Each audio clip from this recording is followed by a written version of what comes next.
नमस्कार प्यारे विद्यार्थियों, मैं हूं आपका साथी, आपका होस्ट, आपका दोस्त। आपके लिए लेकर के आया हूं पशु परिचर परीक्षा की आंसर की। तो जल्दी से अपने पेपर का मिलान कर लीजिए और चेक करिए अपने आप के आंसर्स को। बिल्कुल, हम बढ़ते हैं अपने आंसर की के लिए। पहला प्रश्न, आपको सूची एक का सूची दो से मिलान करना है और इसका आसानी से हो जाएगा आंसर। जैसे कि आप देख पा रहे होंगे, ठंडा करने पर गैस का द्रव्य में बदलना क्या कहलाता है, सी नंबर में। और डी दिया हुआ है, गर्म करने पर द्रव्य का गैस में बदलना। तो गर्म करने पर द्रव्य का गैस में बदलना कहलाता है वाष्पीकरण। और आपका डी टू से मिलान करते ही सारे के सारे ऑप्शन सही हो जाएंगे। जैसे कि यहाँ पे आप ऑप्शन में देख पा रहे हैं, केवल एक ही ऑप्शन है जहाँ पे डी को टू से मिलाया गया, बाकी किसी में डी को टू से नहीं मिलाया गया है। तो ये सारे गलत हो जाएंगे और ऑप्शन नंबर एक आपका सही हो जाएगा। प्रश्न नंबर दो की ओर बढ़ते हैं। अगला प्रश्न आप अपनी स्क्रीन पे देख पा रहे होंगे, जो कि काफ़ी बड़ा है। रसोई में प्रयोग होने वाले ईंधन द्रव्य अवस्था में होता है। बिल्कुल, जब यह सिलेंडर से बाहर आ जाता है तो यह गैस बन जाता है, परिवर्तन ये एक हो गया। इसके बाद यह जलता है, परिवर्तन बी हो जाता है। जलता है तो नीचे लिए गए कथनों में परिवर्तन से संबंधित है, कौन सा परिवर्तन यहाँ पे होता है? देखिए, सामाजिक परिवर्तन रासायनिक परिवर्तन होता है या फिर केवल अवस्था में परिवर्तन आता है? तो जब परिवर्तन ए हुआ है, यहाँ पे केवल अवस्था में परिवर्तन आया कि कोई रासायनिक परिवर्तन नहीं हुआ है। यहाँ पहला ऑप्शन है, दोनों प्रक्रियाओं ए और बी में कोई भी रासायनिक परिवर्तन नहीं हुआ है। नहीं, बी में रासायनिक परिवर्तन हुआ है। हम ए में कह सकते हैं रासायनिक परिवर्तन नहीं है, पर बी में तो रासायनिक परिवर्तन हुआ है। बी ऑप्शन देखिए, प्रक्रिया ए परिवर्तन जिसमें ए हुआ था, एक रासायनिक परिवर्तन है। इसमें रासायनिक परिवर्तन नहीं हुआ था, केवल अवस्था में परिवर्तन हुआ था। सी में देखिए, सी कह रहा है प्रक्रिया बी जिसमें परिवर्तन बी हुआ था, एक रासायनिक परिवर्तन है। हाँ, ये बात सही है, बी में एक रासायनिक परिवर्तन हुआ था। दोनों प्रतिक्रियाएं ए और बी रासायनिक परिवर्तन है, दोनों में रासायनिक परिवर्तन नहीं है। तो आपको इसमें बताना क्या था, सर्वाधिक उपयुक्त को बताना था विकल्पों में से। तो देखो, ये अब ए भी नहीं सही है, दो भी सही नहीं है, तीसरा सही है। सी जो हो जाएगा आपका सही हो जाएगा कि इसमें बी में रासायनिक परिवर्तन, क्योंकि जो ऑक्सीजन के संपर्क में आने पर गैस का ज्वलना, ये एक रासायनिक परिवर्तन होगा। प्रश्न नंबर तीन देखिए, निम्नलिखित में से कौन सा रासायनिक परिवर्तन नहीं है? ध्यान दीजिएगा, यहाँ पे कौन सा रासायनिक परिवर्तन नहीं है आपसे पूछा गया है। तो फलों का पकना रासायनिक होता है, अंगूरों में किण्वन रासायनिक परिवर्तन है, भोजन का पचना भी रासायनिक परिवर्तन है, हिमशैल जिसे आइसबर्ग कहते हैं उसका पिघलना, ये केवल अवस्था में परिवर्तन हुआ है। तो ऑप्शन नंबर डी आपका सही हो जाएगा। अगले प्रश्न की तरफ बढ़ते हैं बिना समय गंवाए। दोस्तों, अगर आप चैनल पर नए हो तो चैनल को जरूर सब्सक्राइब करके अपना सपोर्ट जरूर दीजिएगा।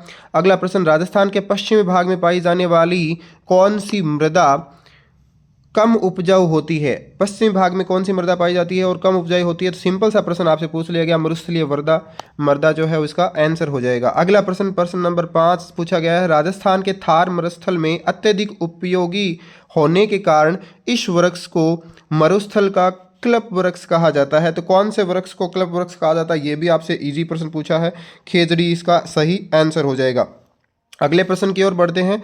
देखिए, अगला प्रश्न आपके स्क्रीन पे उपलब्ध है, प्रश्न नंबर 6, जिसमें लिखा है, निम्नलिखित में से कौन सा कथन राजस्थान की विश्व मानचित्र पर स्थिति के संदर्भ में सही है? राजस्थान की स्थिति आपसे पूछी है वर्ल्ड मैप के अकॉर्डिंग, सो आपको याद ही होगा। पहला प्रश्न देखिए, भूमध्य रेखा राजस्थान के उत्तरी भाग से होकर गुजरती है? नहीं, भूमध्य रेखा राजस्थान के उत्तरी भाग से होकर के नहीं गुजरती है। अगला ऑप्शन,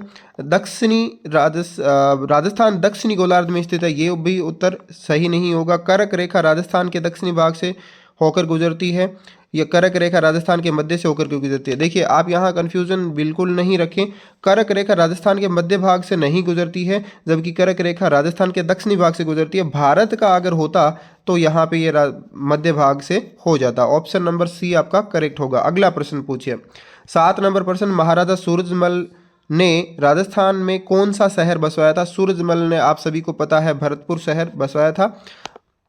अगला प्रश्न देखिए, 8 नंबर प्रश्न आपसे पूछा गया है, द मेजा डैम, मेजा बांध जो बना हुआ है कौन सी नदी पे बना हुआ है? तो मेजा बांध जो बना हुआ है आपका कोठारी नदी पर बना हुआ है। ऑप्शन नंबर ए जो है वो इसका सही हो जाएगा। अगला प्रश्न 9 नंबर प्रश्न में दही किस जीवाणु की सूक्ष्मजीवी क्रिया से बनता है? तो ये भी एक इजी प्रश्न है और मैं क्या समझूंगा आसान सा प्रश्न, आप सभी ने सही किया होगा। लैक्टोबैसिलस नामक जो जीवाणु होता है, सूक्ष्मजीवी होता है, उसकी वजह से दही बनने की प्रक्रिया होती है। प्रश्न नंबर 10 की तरफ बढ़ते हैं। 10 नंबर प्रश्न आपसे पूछा गया है कि कुक्कुट में नस्ल सुधार के लिए संकर प्रजनन कार्यक्रम जो होता है उस किन कारणों से किया जाता है? देखो, चूजों की संख्या और गुणवत्ता में वृद्धि करना, बिल्कुल सही होगा, ये भी सही है। उच्च तापमान के प्रति सहनशीलता, हाँ उनमें हाई टेम्परेचर के प्रति सहनशीलता भी आवश्यक है। उच्च देखभाल की आवश्यकता नहीं, हाई मेंटेनेंस वाला हमें नहीं चाहिए भाई। मेंटेनेंस हम कैसे करेंगे, इनका इतना ज़्यादा हाई होगा। तो अंडा देने वाले पक्षियों के आकार में वृद्धि, आकार में वृद्धि भी ठीक है, उनका शरीर अच्छा होना चाहिए। तो ए, बी और डी जो ऑप्शन होगा वो आपका करेक्ट होगा। तो जो ऑप्शन दिया गया है वो है ए के अंदर ए, बी और डी का। अगला प्रश्न 11 नंबर की तरफ बढ़ते हैं। राजस्थान में शरीर के कौन से भाग में हंसली पहनी जाती है? इंपॉर्टेंट प्रश्न था और मैं समझूंगा बहुत सारे राजस्थानी हैं जिन्होंने प्रश्न को सही किया होगा। इस भाई ने बिल्कुल ये गलत किया है। हाथ में हंसली, हंसली का मतलब ये नहीं है कि हाथ में पहना जाएगा, हंसली का मतलब गर्दन में पहने जाना है। पहने जाने वाला एक आभूषण है, छोटे बच्चे को पहनाया जाता है ताकि जब छोटा बच्चा है तो उसके गर्दन में लचक ना पड़ जाए, इसीलिए हंसली को पहनाया जाता है। तो इसका ऑप्शन नंबर सी सही होगा, गर्दन में पहना जाता है। अगला प्रश्न की तरफ बढ़ते हैं। प्रश्न नंबर 12, राजस्थानी चित्रकला का प्रथम वैज्ञानिक वर्गीकरण किसके द्वारा प्रस्तुत किया गया था? ये भी बेहद इंपॉर्टेंट और अच्छा प्रश्न आपसे पूछा, आपने सही किया होगा। आनंद कैंटिस कुमार स्वामी, मतलब आनंद कुमार स्वामी भी आपने पढ़ा होगा। 1916 में इन्होंने राजपुताना पेंटिंग्स नामक अपनी पुस्तक में सबसे पहले राजस्थानी चित्रकला का वैज्ञानिक विवरण है वो वर्गीकरण प्रस्तुत किया था। 13 नंबर प्रश्न है, बछवाह की हवेली कौन से शहर में स्थित है? अच्छा प्रश्न है। बछवाह की हवेली जो है वो बीकानेर शहर में प्रसिद्ध है और यह 16वीं शताब्दी में बनाई गई थी, करण सिंह बछवा द्वारा बनाई गई थी। उम्मीद करते हैं कि आपका ये प्रश्न भी सही हुआ होगा। अगला प्रश्न है, देखिए मैथ का क्वेश्चन है, ये मैंने कैलकुलेशन करके निकाल लिया है, बाकी आपका भी सही रहा होगा। इसमें 5% वृद्धि इसकी आएगी, आप भी देख लेना। मैथ वाले प्रश्नों को हम एक बार स्किप करते हुए चलेंगे, पर इसका आंसर 5% एकदम सही है। अगला प्रश्न देखते हैं। हाँ, ये भी मैथ का प्रश्न है, इसको भी एक बार हम स्किप करते हैं। ठीक है गाइस, एक बार जीके के क्वेश्चन अपन देख लेते हैं। अगला प्रश्न है, मेजर नेशनल पार्क कौन से 18 नंबर क्वेश्चन में राजस्थान के कुछ मुख्य राष्ट्रीय उद्यान, देखो राजस्थान के पूछा है तो यहाँ रखना है, यहाँ पे कौन सा होगा राजस्थान का। तो राजस्थान में सीता माता अभ्यारण्य राजस्थान में है, केवलादेव राष्ट्रीय उद्यान राजस्थान में, रणथंभौर राष्ट्रीय उद्यान भी राजस्थान में, जबकि दुधवाखारा राष्ट्रीय उद्यान ये राजस्थान में नहीं है, ये यूपी में पड़ता है। तो ए, बी और सी जिस ऑप्शन में होगा वो सही हो जाएगा, ए, बी, सी, ये ऑप्शन नंबर बी आपका सही होगा। अगला प्रश्न की तरफ बढ़ते हैं। नीलगाय इज ए स्पेसीज ऑफ, नीलगाय किसकी प्रजाति है? नीलगाय, गाय से आपको कंफ्यूजन बिल्कुल नहीं रखना है कि ये नीलगाय है तो गाय की प्रजाति होगी, नहीं, ये एंटीलोप प्रजाति की है, यानी हिरण के प्रजाति की नीलगाय होती है और सबसे बड़ा हिरण के रूप में भी इसको जाना जाता है। 20 नंबर प्रश्न में पूछा गया है आपसे, देखिए राजस्थान में 14 जनवरी यानी मकर संक्रांति के दिन पतंग महोत्सव मनाया जाता है, ये कौन से शहर में मनाया जाता है? तो ये जयपुर में मनाया जाता है। राजस्थान में जयपुर में है और गुजरात में अहमदाबाद में सबसे ज़्यादा प्रसिद्ध पतंग उत्सव होता है। अगला प्रश्न देखिए, 21 नंबर प्रश्न है, जल शक्ति मंत्रालय ने जल शक्ति अभियान की शुरुआत वर्षा को पकड़ो जहां यह गिरे जब यह गिरे थीम में की थी। इसके अंदर कुछ इंटरसेप्शंस थे और इसमें आप ऑप्शन में पढ़ेंगे जल संरक्षण और वर्षा जल संचयन का इसमें लक्ष्य रखा गया था। पारंपरिक और अन्य जल निकायों टैंकों का नवीनीकरण भी था, बोरवेल का पुनः उपयोग पुनर्भरण भी था, वाटर शेड्स का विकास करना, गहन वृक्षारोपण करना, मतलब ये सारे ही थे। तो आपको ए, बी, सी, डी, ई वाले ऑप्शन ए में दिख रहा है, सही हो जाएगा। अगला प्रश्न देखिए, वनोन्मूलन हमारे लिए हानिकारक है, क्यों? वनोन्मूलन को समझना जरूरी है। वनोन्मूलन मतलब वन को काटना। तो यह मृदा की उर्वरा शक्ति बढ़ाता है, नहीं, उर्वरा शक्ति इससे कैसे बढ़ जाएगी? यह मृदा अपरदन को बढ़ाता है, हाँ मृदा अपरदन इससे बढ़ेगा। मृदा अपरदन घटाता है, घटेगा कैसे? मृदा अपरदन तो बढ़ जाएगा। या वर्षा में वृद्धि करता है, वर्षा में कैसे वृद्धि करेगा? तो ऑप्शन नंबर बी आपका सही होगा, मृदा अपरदन बढ़ाता है वनोन्मूलन का। ठीक है गाइस, अगला प्रश्न देखिए, केवलादेव राष्ट्रीय उद्यान के बारे में निम्नलिखित में से कौन से कथन सत्य है? केवलादेव राष्ट्रीय उद्यान के बारे में प्रश्न में पूछा है, तो यह प्रतापगढ़ शहर में स्थित है। बिल्कुल यह प्रतापगढ़ शहर में नहीं है, ये आपका भरतपुर में होता है। अनेक पक्षियों के लिए आवास स्थान है, ये बात तो बिल्कुल करेक्ट है आपकी। 10th में लेपर्ड के लिए संरक्षण नहीं, लेपर्ड के लिए नहीं, पक्षियों के लिए है। यह विशेष ऋतुओं में अनेक पक्षी प्रवास के लिए आते हैं, ये बात भी सही है। तो option number B and D इसमें जो सही होगा वो हमारा हो जाएगा। तो केवल यहाँ पे ऑप्शन डी में दिया गया है और ऑप्शन डी आपका सही हो जाएगा, केवल बी और डी सही होंगे। ठीक है गाइस, अगले प्रश्न की तरफ बढ़ते हैं। मानव में आहार नाल का सबसे लंबा भाग कौन सा होता है? इंपॉर्टेंट प्रश्न है और मैं समझता हूँ कि आपने सही किया होगा। मानव में आहार नाल का सबसे लंबा भाग जो होता है वो छोटी आंत होता है। छोटी आंत के नाम से आपको नहीं जाना कि छोटा है, बल्कि इसकी लंबाई है वो 22 से 25 फीट तक होती है। तो सबसे लंबा भाग यह माना जाता है। प्रश्न नंबर 25 की तरफ बढ़ते हैं बिना अपना समय गंवाए। ग्रंथि जो मनुष्य के शरीर में हार्मोन्स के साथ एंजाइम का भी स्रावन करती है, शर्करा के स्तर को भी नियंत्रित करती है, वो कौन सी ग्रंथि है? तो ये आपकी हो जाएगी अग्नाशय। अग्नाशय बिल्कुल सही है। अगर आपने अग्नाशय किया है तो आपका आंसर है वो बिल्कुल सही होने वाला है। ठीक है गाइज, बाकी के प्रश्न अगले पार्ट में हम देखने वाले हैं, बने रहिएगा ऐसे ही, अगला पार्ट भी जरूर देखें। धन्यवाद। तो एक बार फिर से आपका हार्दिक स्वागत है दोस्तों। पढ़ते हैं हम अपने अगले प्रश्न की तरफ, जिसमें प्रश्न नंबर 26 में आपसे कहा गया है कि सूची 1 के साथ 2 का मिलान करना है। ग्रास नली की मांसपेशियां की विशेष गति को क्या कहा जाता है? अगला प्रश्न, छोटी आंत का पहला और सबसे छोटा भाग क्या कहलाता है? आहार नाल का अंतिम सिरा क्या कहलाता है? जबकि आहार नाल का वह भाग जो मुंह के बाद आता है। दिए गए विकल्पों से आपको चयन करना है। आगे तुम चेक कर लेते हैं क्या दिया गया है विकल्प। देखिए, सबसे पहले आपको ये तो आसानी से समझ में आ जाएगा कि आहार नाल का अंतिम सिरा क्या कहलाता है। सी ऑप्शन को देखिए, सी ऑप्शन में दिया गया है जिसका अंतिम सिरा मलाशय होगा, यानी आपको सी को मिलाना है 4 से। और ऑप्शन सी में ही C4 दिया गया, बाकी किसी में भी C4 के साथ नहीं मिला है, तो वैसे भी सही हो जाएगा। और आप इसको मिला करके भी देख सकते हैं, ऑप्शन सी आपका सही होने वाला है। अगले प्रश्न की तरफ बढ़ते हैं। प्रश्न नंबर 27 में पूछा गया है, समतल दर्पण द्वारा बनाने वाले प्रतिबिंब के बारे में गलत विकल्प का चयन कीजिए। समतल दर्पण से प्रतिबिंब आभासी बनता है, सीधा बनता है और पार्श्व वो भी होता है, जबकि जो वास्तविक है वो नहीं होता, रियल बिल्कुल नहीं होता है। तो ए और बी तो होगा, लेकिन इसमें गलत का चयन करना था, तो आपका सी नहीं होगा। ऑप्शन नंबर सी आपका करेक्ट उत्तर हो जाएगा। अगले 28 नंबर प्रश्न की तरफ बढ़ते हैं। वह परिघटना जिसमें दर्पण द्वारा बने प्रतिबिंब में वस्तु का बायां भाग दाहिना और दाहिना भाग बायां दिखाई देता है, मतलब वो लेटरल चेंज हो जाते हैं, तो पार्श्व परिवर्तन इसको कहा जाता है। आंसर नंबर आपका डी सही हो जाएगा ऑप्शन। अगले प्रश्न की तरफ बढ़ते हैं। अगला प्रश्न आपकी स्क्रीन पर उपस्थित है। प्रश्न नंबर 29 में एक वस्तु को दर्पण के सामने रखा गया है। दर्पण द्वारा बना प्रतिबिंब सीधा है। ध्यान से प्रश्न को पढ़ेंगे, अभी हमने एक इसी प्रकार का प्रश्न पढ़ के आए हैं। प्रतिबिंब सीधा है, वस्तु के आकार के समान का है और दर्पण से उतनी ही दूरी पर बनता है जितना दर्पण के सामने वस्तु है।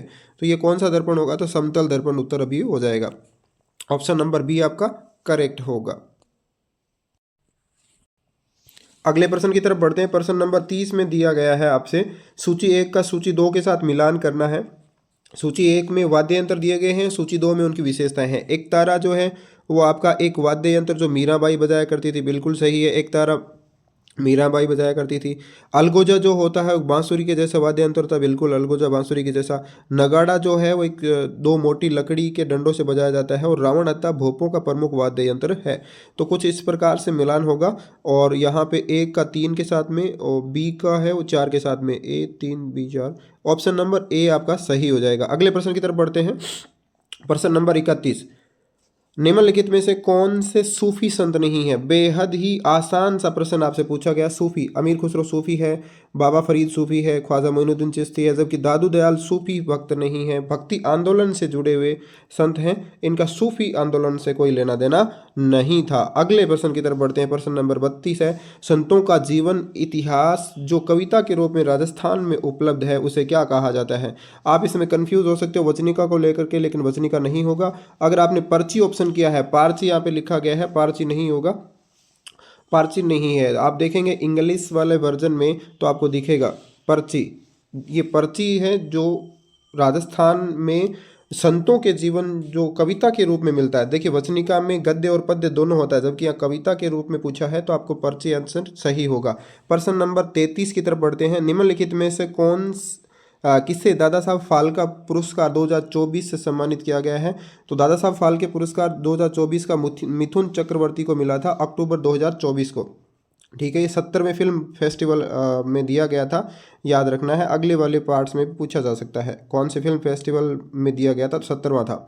प्रश्न नंबर 34 की तरफ बढ़ते हैं। निम्न में से कौन सी उत्तर भारत में रबी की फसल नहीं है? उत्तर भारत में रबी की फसल में चना होता है, गेहूं होता है, सरसों होता है, जबकि मक्का है वो नहीं होता है। ऑप्शन सी आपका सही होगा, चना गेहूं सरसों इसमें होते हैं रबी की फसल में। अगला प्रश्न 35 नंबर में, जयपुर मेट्रो रेल परियोजना का प्रथम चरण, जिसको चरण वन ए शुरू हुआ था, कहाँ से शुरू हुआ था आपको पता होगा। ये मानसरोवर से चांदपोल के लिए सबसे पहले प्रोजेक्ट के रूप में शुरू किया गया था। अगले प्रश्न प्रश्न नंबर 36 में, घग्गर नदी के तट पर प्राचीनतम किला कौन सा है? तो आपको पता है घग्गर नदी कौन से बेल्ट से बहती है? गंगानगर हनुमानगढ़ वाले बेल्ट से बहती है, और वहाँ पे एकमात्र किला दिए गए ऑप्शंस में भटनेर का किला, यानी ऑप्शन नंबर बी आपका सही होगा। नारगढ़, आमेर, जयगढ़ किला ये इस बेल्ट में आते ही नहीं है, तो आपका बेहद ईजी प्रश्न हो जाएगा। अगले प्रश्न देखिए, प्रश्न नंबर 37 में है, ब्रह्म मंदिर राजस्थान के किस क्षेत्र में स्थित है? क्षेत्र पूछा है, जबकि सरल सा प्रश्न है। ब्रह्मा मंदिर राजस्थान के अजमेर जिले के पुष्कर में स्थित है। बहुत ही आसान सा प्रश्न मैं इसको कहूँगा। अगला प्रश्न, प्रश्न नंबर 38 में देखिए, राजस्थान में किसे बहादुरी, आत्मसम्मान और बलिदान के प्रतीक के रूप में याद किया जाता है? देखिए ये प्रश्न थोड़ा हो सकता है कंट्रोवर्शियल हो, क्योंकि इसमें जो ऑप्शंस दिए गए हैं वो कंट्रोवर्सी क्रिएट करते हैं, बट आप भी इसमें जो भी करके आए हो कमेंट में जरूर बताना। प्रश्न नंबर 39 में देखते हैं, राजस्थान में रत्न एवं आभूषणों के लिए एक विशेष आर्थिक क्षेत्र स्थापित किया गया है।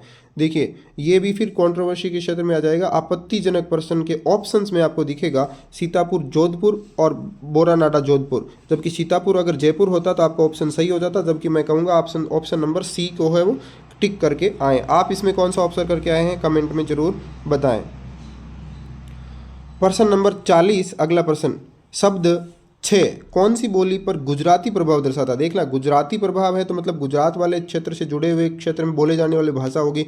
ढूंढाड़ी जयपुर वाले क्षेत्र वाली, मेवाती मध्य प्रदेश से लगने वाले क्षेत्रों में बोली जाती है, जबकि भीली भी नहीं होगा। वागड़ी इसका सही ऑप्शन हो जाएगा। ऑप्शन नंबर 3 यानी सी ऑप्शन आपका करेक्ट होगा। अगला प्रश्न 41 नंबर देखते हैं, राजस्थान के आदिवासी समाज का सबसे बड़ा मेला, ये फिर आपसे आसान सा प्रश्न पूछा है। बेणेश्वर मेला जो डूंगरपुर में माघ पूर्णिमा को लगता है, भीलों का या यूं कहें आदिवासी समाज का सबसे बड़ा मेला है। 42 नंबर प्रश्न, जयपुर के निकट भावगढ़ बंध्या गांव में कौन सा मेला लगता है? इसमें भी आपको बिल्कुल भी वो कंफ्यूज नहीं होना है। ऑप्शन देखोगे तो आपको सीधा सीधा समझ में आ जाएगा। देखिए यहाँ पे शीतला माता मेला, करणी माता मेला, कपिल मुनि मेला, ये तीनों ही ऑप्शन करेक्ट नहीं होंगे। कारण देखिए, खलकाणी माता गर्दभ मेला, गर्दभ से आपको कंफ्यूजन नहीं होना। यहाँ पे देखिए आप डंकी फेयर है, और जयपुर में गधों का मेला लगता है, आप सभी को पता होगा। उसके पास स्थित गांव का नाम यहाँ पे दिया गया है, भावगढ़ बंध्या गांव है। पूछा जा सकता है अगले सीरीज में कि कौन से गांव में लगता है, तो गांव का नाम आप थोड़ा याद रखेंगे। अगले प्रश्न की तरफ बढ़ते हैं। अगला प्रश्न है प्रश्न नंबर 43, जिसमें दिया गया है, राजस्थान में अरावली क्षेत्र की विशेषताओं की पहचान करनी है। अरावली से जुड़ा हुआ प्रश्न है। अरावली पर्वत को आड़ावल पहाड़ भी कहा जाता है, बिल्कुल इसकी सही विशेषता है। अगला ऑप्शन में दिया गया है बी में कि अरावली पर्वत श्रृंखला विश्व की प्राचीनतम पर्वत श्रृंखला मानी जाती है, प्राचीनतम भी है, और वलित पर्वत श्रृंखला भी नाम आ जाए तो वो भी सही होगा। इसकी ऊंचाई दक्षिण पश्चिम से उत्तर पूर्व की ओर बढ़ती है, ये बढ़ती नहीं है, दक्षिण पश्चिम से उत्तर पूर्व की ओर जैसे जैसे अपन आगे बढ़ते हैं तो इसकी ऊंचाई है वो घटने शुरू हो जाती है। गुरु शिखर अरावली पर्वत श्रृंखला की सबसे ऊंची चोटी है, ये भी बात सही है। ऑप्शन ए, बी और डी सही है, यानी सी इसका गलत होगा। ए, बी, डी यानी ऑप्शन ए वाला उत्तर सही हो जाएगा। अगला प्रश्न, राजस्थान भारत के कौन से भाग में स्थित है? राजस्थान भारत के उत्तर पश्चिमी भाग में स्थित है, ऑप्शन नंबर ए आपका करेक्ट हो जाएगा। प्रश्न नंबर 45 की तरफ बढ़ते हैं। 45 नंबर प्रश्न आपसे पूछा गया है, निम्नलिखित में से कौन धातु नहीं है? कौन सा इसमें धातु नहीं है? देखिए पारा जो होता है वो धातु होता है, सोडियम भी धातु होता है, मैग्नीशियम भी धातु होता है, फोस्फोरस है वो धातु नहीं है, याद रखना। आपका उत्तर हो जाएगा सी, फोस्फोरस। प्रश्न नंबर 46, साहित्य अकादमी पुरस्कार विजेता राजस्थानी कविता मुक्ति के लेखक कौन है? मुक्ति के लेखक मिठेश निर्मोही, ऑप्शन डी करेक्ट होगा। अगला 47 में उस व्यक्ति की पहचान करें जो राजस्थान से संबंधित है और जिन्हें 2021 में भारत के राष्ट्रपति द्वारा सर्वोत्तम जीवन रक्षा पदक मरणोपरांत जो दिया गया था वो कौन है? तो वो होगा आपका रामावतार गोदारा। अगर आपने रामावतार गोदारा सेलेक्ट किया है तो बधाई हो, आप एक प्रश्न अन्य लोगों से आगे बढ़ चुके हैं क्योंकि ये प्रश्न बहुत से लोग स्किप करके आए हैं। अगले प्रश्न की तरफ बढ़ते हैं। Who was the 12th president of India? तो आप सभी को पता होगा 12वें राष्ट्रपति कौन थे? श्रीमती प्रतिभा देवी सिंह पाटिल। 13वें कौन थे? प्रणब मुखर्जी। 14वें कौन थे? रामनाथ कोविंद। और 15वें हाल ही में कौन है? श्रीमती द्रौपदी मुर्मू। हमारा ऑप्शन करेक्ट सी हो जाएगा, प्रतिभा देवी सिंह पाटिल। अगले प्रश्न 49 क्वेश्चन की तरफ बढ़ते हैं। आनुवंशिकी के जनक, ये प्रश्न मैंने 100 इंपॉर्टेंट फैक्ट्स में बताया था कि आनुवंशिकी के जनक किसे कहा जाता है? तो ग्रेगरे मेंडल, जी.जे. मेंडल का ऑप्शन आपको दिखाई दे रहा होगा, ऑप्शन बी। आपने अगर वो वीडियो नहीं देखा है और आपका एग्जाम अभी बाकी है तो यूट्यूब चैनल्स पे दिया गया है 100 इंपॉर्टेंट फैक्ट्स हैं, उनको जरूर आप पढ़ करके एग्जाम में जाएं, आपको जरूर मदद करने वाले हैं, आपको जरूर उनमें से प्रश्न देखने को मिलेंगे। प्रश्न नंबर 39 इसी सीरीज में अब तक हमें देखने को मिल गया, आगे भी और प्रश्न देखने को मिलेगा। प्रश्न नंबर 50 देख लेते हैं। निम्नलिखित में से कौन सा मानव श्वसन तंत्र का भाग नहीं है? देखिए, मानव श्वसन तंत्र में कंठ होता है, श्वसनी होता है, कूपिकाएं होता है, जबकि मेडुला नहीं होता। मेडुला एक मस्तिष्क का भाग है जबकि श्वसन तंत्र का भाग नहीं है। ऑप्शन नंबर डी आपका सही हो जाएगा। ठीक है दोस्तों, मिलते हैं अगले पार्ट में। धन्यवाद दोस्तों। चलिए गाइस, शुरू करते हैं हम अपना प्रश्न नंबर 51। देखिए, ड्यूरिंग एक्सेलेशंस द रिब्स में क्या मूवमेंट होता है? Moves down and inward. Option number A आपका सही होगा। रिब्स है वो नीचे से अंदर की ओर गति करती है एक्सेलेशन में। अगला प्रश्न, प्रश्न नंबर 52 में लिस्ट 1 को 2 से मैच करना है। देखिए, गोबर गैस संयंत्र है वो गाय और भैंस के गोबर से बनाई जाती है। ठीक है, वर्मी कंपोस्ट केंचुए से होता है। और भूमि भरण जिसको लैंडफिल कहा जाता है वो ठोस अपशिष्टों से होता है। और पुनर्चक्रण लोहे की छीलन और टूटे हुए प्लास्टिक का सामान बना लेना जिसको रिसाइकिल भी कहा जाता है। तो आप इसको जब मिलाएंगे तो कुछ मिला करके ऑप्शन नंबर सी वाला पैटर्न आपके बनेगा। ए को 3 से मिलेगा, बी 4 से, सी को 1 से और सी को 2 से, डी को 1 से मिलाना है। प्रश्न नंबर नेक्स्ट में बढ़ते हैं 53 की तरफ। पेनिसिलिन का आविष्कार किसने किया था? तो पेनिसिलिन का आविष्कार है वो अलेक्जेंडर फ्लेमिंग ने किया था, याद रखना है। ऑप्शन नंबर डी आपका करेक्ट होगा। अगला 54 नंबर प्रश्न, भारतीय ओलंपिक संघ की प्रथम महिला अध्यक्ष कौन है? तो निम्नलिखित विकल्पों में से सबसे ज्यादा उपयुक्त है, उपयुक्त का बोले तो आपको करेक्ट आंसर देना है और करेक्ट आंसर होगा पीटी उषा। ऑप्शन नंबर 4 सही है। अगला प्रश्न 55 नंबर में, खेलकूद में द्रोणाचार्य पुरस्कार किसे दिया जाता है? तो खेलकूद में द्रोणाचार्य पुरस्कार है वो कोचेज को दिया जाता है, यानी प्रख्यात प्रशिक्षकों को दिया जाता है। अगले प्रश्न की तरफ बढ़ते हैं। प्रश्न नंबर 56 आप देखें, इसमें पूछा गया है मारू रायका पशुचारकों का आशय उस रायका समूह से है। कौन से रायका समूह से है? तो जो ऊंट पालन करते हैं, ये पाली जिले के सादरी गांव से संबंधित एक रायका विशेष जनजाति समूह है, उनके लिए प्रश्न है। बहुत बढ़िया वाला प्रश्न है। गद्दी शेफर्ड्स कहाँ से संबंधित बिलोंग करते हैं? गद्दी गडरिए है वो, इनका संबंध कहाँ से है? तो इनका संबंध हिमाचल प्रदेश जम्मू कश्मीर से है। आपका ऑप्शन नंबर सी सही हो जाएगा। प्रश्न नंबर 58 देखिए, निम्नलिखित में से कौन सा राजस्थान का पशुचारण समुदाय है? राजस्थान का पूछा है। तो अभी हम एक प्रश्न हल करके आए आज वाले पेपर में। ये बहुत इंपॉर्टेंट बात है, अगर आप प्रश्नों को ढंग से देखते हैं तो 2-3 प्रश्नों के उत्तर आपस में इंटर कनेक्टेड जरूर होता है। तो यहाँ पे ऑप्शन नंबर डी आपका सही होगा, रायका। सर्वाधिक जो पशुचारण समुदाय है वो रायका वाला है। ऑप्शन नंबर डी आपका करेक्ट हो जाएगा। प्रश्न नंबर 59 की तरफ बढ़ते हैं। 59 में है मुख्यमंत्री निःशुल्क बिजली योजना, जो घरेलू सब्सिडी के तहत उन उपभोक्ताओं को मुफ्त बिजली बिल प्रदान किया जाता है जिनकी खपत कितनी होती है? जिनकी खपत 100 यूनिट्स होती है उनको बिजली मुफ्त प्रदान की जाती है। आगे बढ़ते हैं। हमारा प्रश्न है उत्तल दर्पण को कहते हैं, उत्तल दर्पण को क्या कहा जाता है? परवलयीय दर्पण, अपसारी दर्पण। अब उत्तल दर्पण को डाइवर्जेंट मिरर भी कहा जाता है, यानी अपसारी दर्पण भी कहा जाता है। उत्तर बोले तो कॉन्वेक्स जो मिरर होता है उसको डाइवर्जेंट मिरर भी कहा जाता है। प्रश्न आपने अगर गलत नहीं किया है तो बहुत बढ़िया बात है, अपसारी दर्पण कहा जाता है। प्रश्न नंबर 62 देखिए, वंशागति के नियम को देने वाले वैज्ञानिक का नाम बताइए। मैंने अभी आपको फ्रेंड्स बताया था कि 100 इंपॉर्टेंस फैक्ट वाली जो क्लास डाली थी उसमें से ये दूसरा पर्सन जो रिपीट हुआ है वो इस पेपर में है। आप देख सकते हैं ग्रेगर मेंडल, वंशागति के नियम देने वाले वैज्ञानिक का नाम ग्रेगर मेंडल है और ये दूसरा पर्सन इस प्रश्न पत्र में देखने को आपको इससे मिला है। आपने अगर वो क्लास नहीं देखी है तो आप जरूर जा करके देखिए। इस प्रश्न का उत्तर हो जाएगा ऑप्शन नंबर बी। अगला प्रश्न देखिए, इसी प्रश्न से उसी से तीसरा प्रश्न पूछ लिया गया है, उसी क्लास से, एक ही क्लास से। निम्नलिखित में से कौन सा वंशागति का एक नियम नहीं है? उसमें मैंने जिक्र किया था कि 3 मेंडल ने नियम दिए थे जिसमें पृथक्करण का नियम भी था, प्रभाविता का नियम भी था और स्वतंत्र अपव्यय का नियम भी था। विभ्रंशन का कोई नियम उन्होंने नहीं दिया था। ऑप्शन नंबर सी आपका करेक्ट होगा। अगर आपने अभी तक वो वीडियो नहीं देखा है तो आप मेरे चैनल पे विजिट करके 100 इंपॉर्टेंट फैक्ट्स वाली क्लास जरूर देख लें। आपका पेपर अगर अभी होना बाकी है तो उस क्लास को जरूर लें आप। अगला प्रश्न है, भारत की अध्यक्षता के अंतर्गत G20 के लिए प्रथम शेरपा की बैठक कहाँ आयोजित की गई थी? तो बढ़िया वाला प्रश्न है, ये उदयपुर में आयोजित की गई थी। अगला प्रश्न, प्रश्न नंबर 65 जिसके अंदर है, भारत अमेरिका संयुक्त सैन्य अभ्यास युद्ध अभ्यास 2024 का 20वां संस्करण कहाँ आयोजित किया गया है? तो आपको ऑप्शन देखते ही लग रहा होगा कि राजस्थान में हुआ, और राजस्थान में पूछा जाए तो ये महाजन फील्ड फायरिंग रेंज में आयोजित किया गया था, याद रखेंगे। अगला प्रश्न, प्रश्न नंबर 67 में निम्नलिखित में से अकले खेद है गाइस, निम्नलिखित में से कौन सी वस्तुएं जल के ऊपर तैरती है? देखिए, हवा से भरा गुब्बारा बिल्कुल तैरता है, सोडियम, पोटेशियम, सोने की अंगूठी और स्टील का चम्मच। आप सीधे सीधे इनमें रिजेक्ट कर सकते हैं। सोने की अंगूठी पानी में नहीं तैरती है, स्टील की चम्मच भी नहीं तैरती है। बाकी हवा से भरा गुब्बारा, सोडियम और पोटेशियम, हाँ ये जल के साथ में क्रिया जरूर करेंगे बट ये उसके ऊपर तैर सकते हैं। तो ऑप्शन ए, बी और सी तीनों सही है, जिसमें ए, बी और सी यानी ऑप्शन नंबर डी आपका करेक्ट हो जाएगा। अगला क्वेश्चन 60 नंबर 68 मैथ वाले हैं।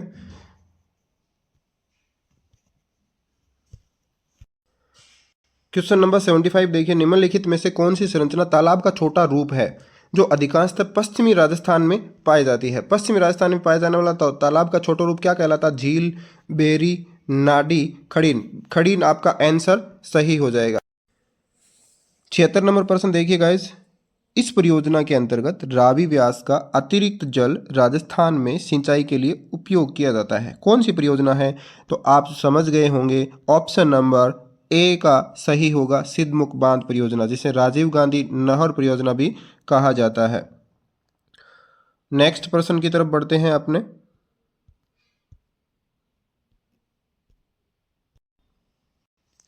पशुओं का खुरपका मुंहपका रोग किस सर्वाधिक उपयुक्त जो उत्तर चुनना है, किस कारण होता है? तो विषाणु जनित होता है, ये वायरल डिजीज होती है। आंसर नंबर आपका बी सही होगा।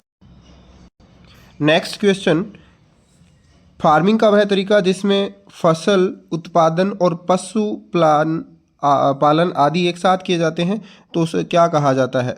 उसे मिश्रित खेती कहा जाता है। ठीक है, अगला क्वेश्चन,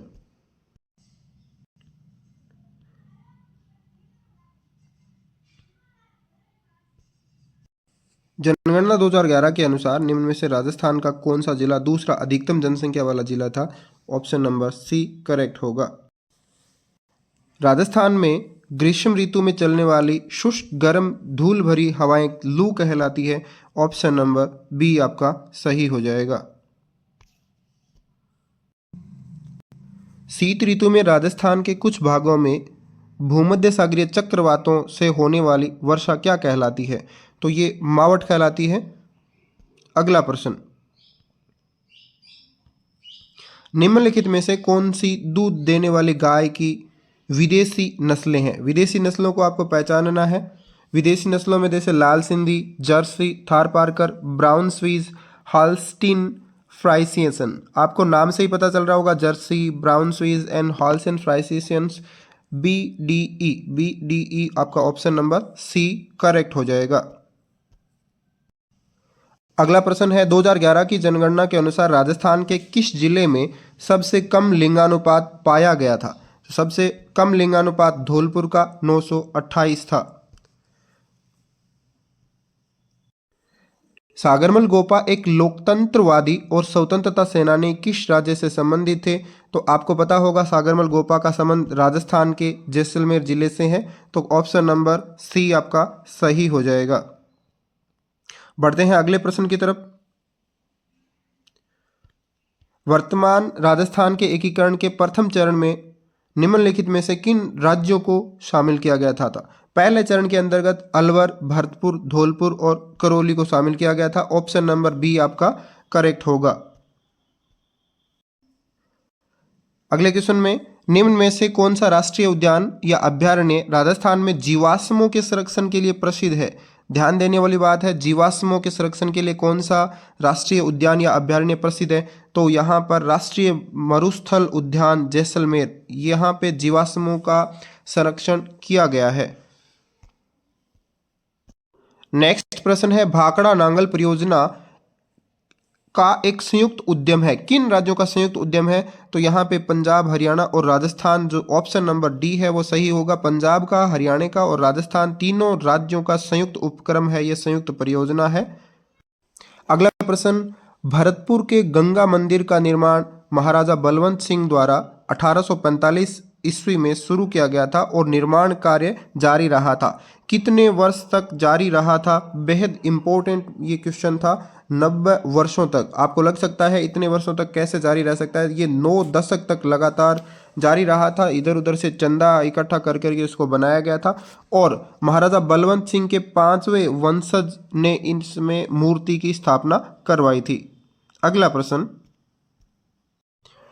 राजस्थान में विवाह के अवसर पर पुरुष किस प्रकार की पगड़ी पहनते हैं? तो यहाँ पर ऑप्शन आप इंग्लिश में देखेंगे तो ज़्यादा बेटर आपको नजर आएगा, मोथड़ा। यहाँ पे मोथड़ा लिखा गया है, आपका ऑप्शन नंबर ए सही होगा। तो ये थे आपके पशु परिचर परीक्षा में पूछे गए शुरुआती 100 प्रश्न। अगले प्रश्नों का हल देखिए अगले पार्ट में।